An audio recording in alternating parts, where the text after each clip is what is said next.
President Museveni relishes regaling audiences with his liberation struggle escapades during the Idi Amin reign of terror in the 1970s and how he shot to power 36 years ago.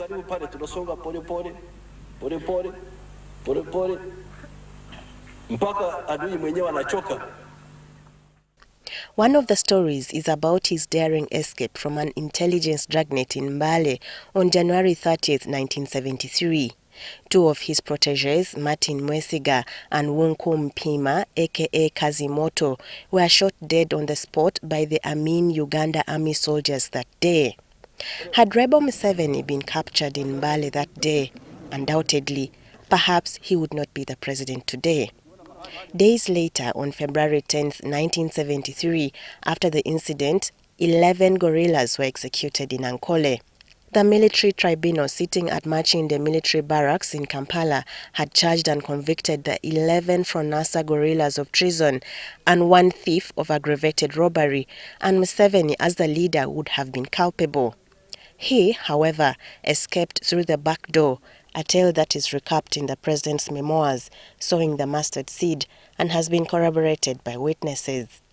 Peter Musungu Wakoba, the LC1 chairperson of Nandubi CA village in Buagogo sub-county in present-day Manafa district, which was carved out of Mbale, claims to be one of the witnesses to the story.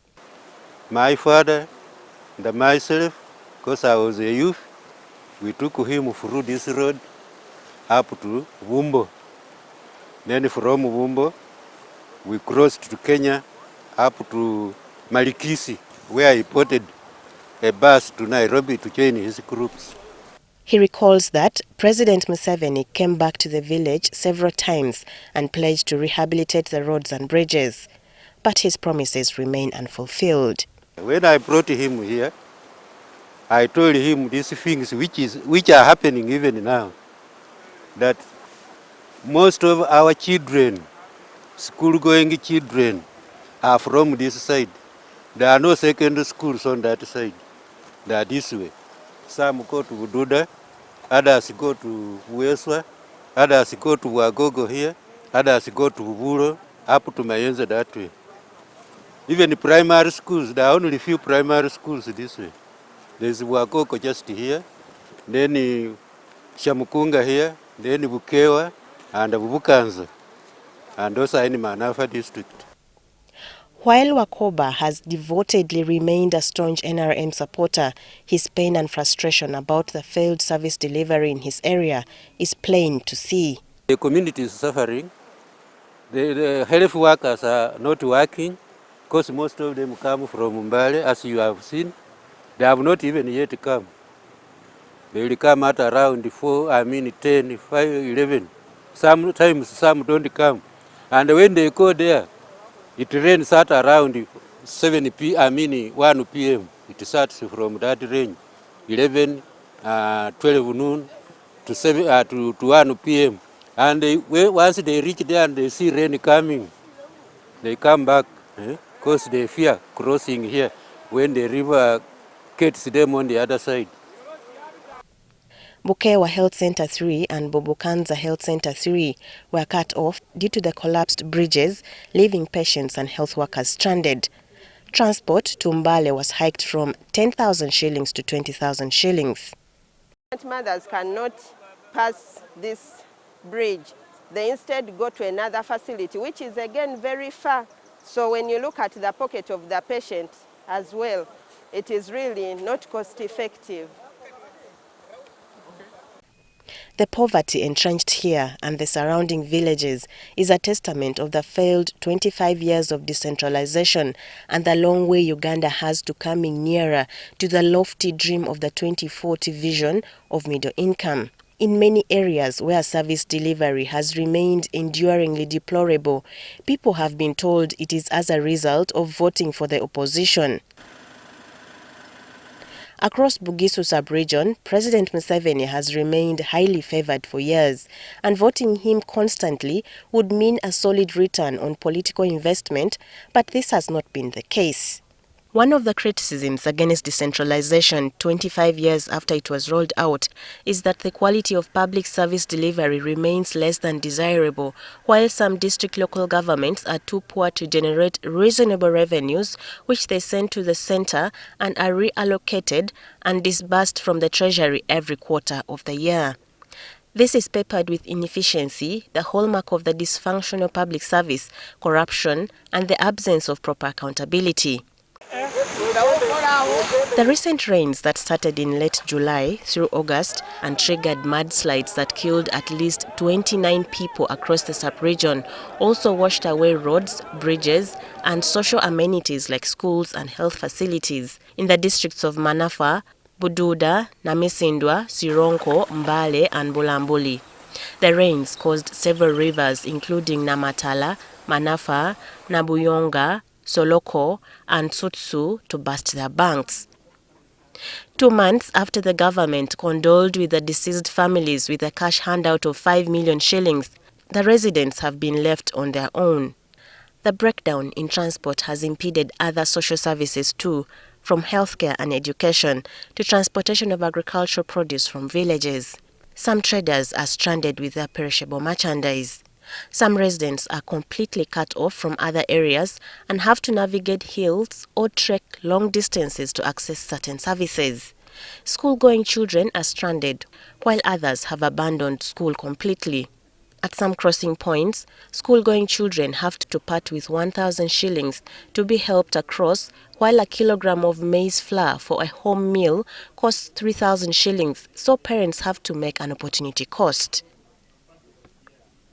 We spoke to residents in a few villages in the districts of Mbale, Namisindwa, and Manafa, where they vented pent-up frustration of dealing with the same misfortunes every year as government continues to pay lip service. For over 3 years since this bridge was swept away. And currently, right now, most of the students, the pupils who go to Kwapa, Butiru SS, they no longer cross because there is no any, during rainy season, there is no any car or a motorcycle which can cross here. And business-wise, it has greatly affected people of Tororo and people of Manafa, because most of the people who survive in Tororo, they take matoke from Manafa, Bududa, Namisindwa to Tororo, and they no longer take, because this bridge, it is only bridge which connects them to Tororo. And the same way to Tororo also, the people of Tororo also survive in Manafa. There are some things which they buy, like tomatoes, matoke, and what have you. They no longer cross. So it's affecting so much. As well, even the other side of Luaji Sub-County, because for us also we use the same route. It goes from here up to Kachonga, Buhatala Sub-County, then it crosses to Luanjusi. There's another bridge there, which is totally down. And Luanjusi has a less center 3, where very many ladies are delivering from there. You get that at time of transport, it's affecting them, and some of them, they live on the way. Because it cannot be flatting, then the teacher crosses. Now, when it is flatting, automatically the teacher will not cross. Because when the teacher also crosses, he will be putting his life on danger. So teachers also fear to cross. Now, there we also face a problem of shortage of teachers in classrooms. We miss lessons like that. Manafa district authorities are seeking 500 million shillings to rehabilitate 5 bridges connecting 5 roads that were destroyed by the deluge. The affected roads connect some communities to Bukewa Health Center, Bududa Hospital, and Mbale City. Another road, which connects residents to Buwaya Main Market, one of the biggest markets in the district, was also damaged. The district chief engineer lamented about the state of affairs. It is also a challenge to us because we are also looking at the center for the help. And the kind of help that we are receiving, like I was giving a case of our district road network, it is a big one, and yet what we receive is inadequate to attend to most of its issues. Now, when we bring on board also sub-counties, the burden becomes now extremely big, unless maybe government comes in to assist somewhere and probably increase our funding. really roads are in bad states. So I kindly request, much as the government is planning PDM, but people are going to die before they reach on PDM. So it is better government to first work on roads which will access the people to access medication. For example, some women were stuck here, and you'll find that even the women of this area, they're dying because there is no any road. Even though they call, no vehicle can access to reach in their communities. In other instances, some bridges and roads washed away previously have taken years to replace, turning into deep shafts. It may require that new roads ought to be built.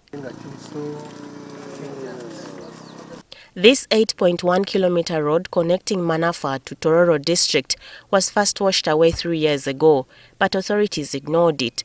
Part of it is now a crater.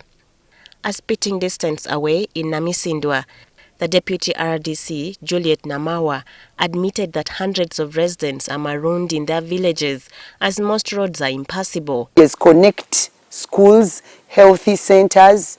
People go through them to work, to get treatment. Service delivery is affected with these bridges if they are not in position.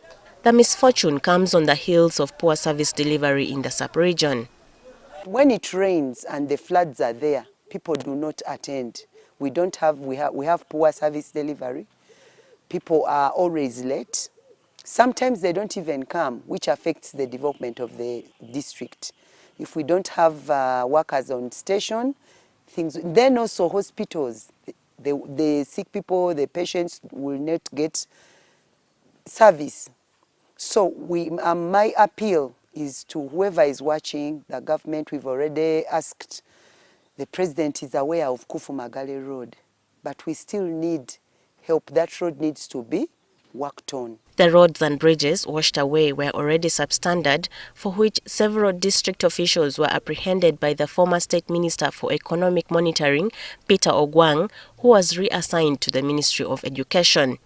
Stories about corruption, mismanagement of government funds meant for bridges and roads have dashed the hope of service delivery. For instance, in Soronko district, officials spent 74 million shillings to repair a bridge with wood. I told the engineer, but he's still dodging me. The Misindwa is not a very, I don't know how I can state it.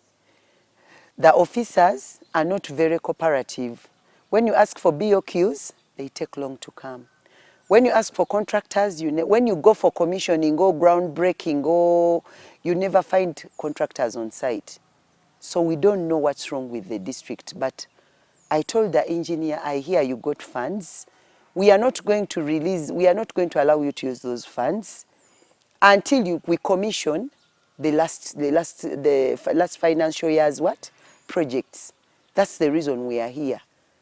So there's a lot of embezzlement in engineering department.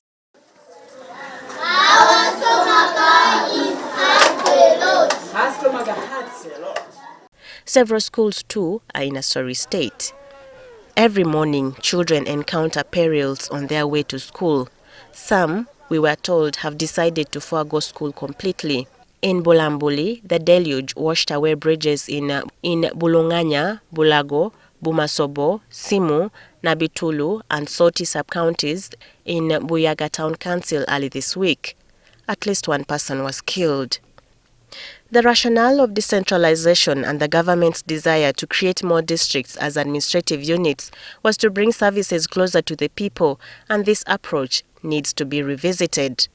In Bugisu sub-region, a bigger crisis is looming.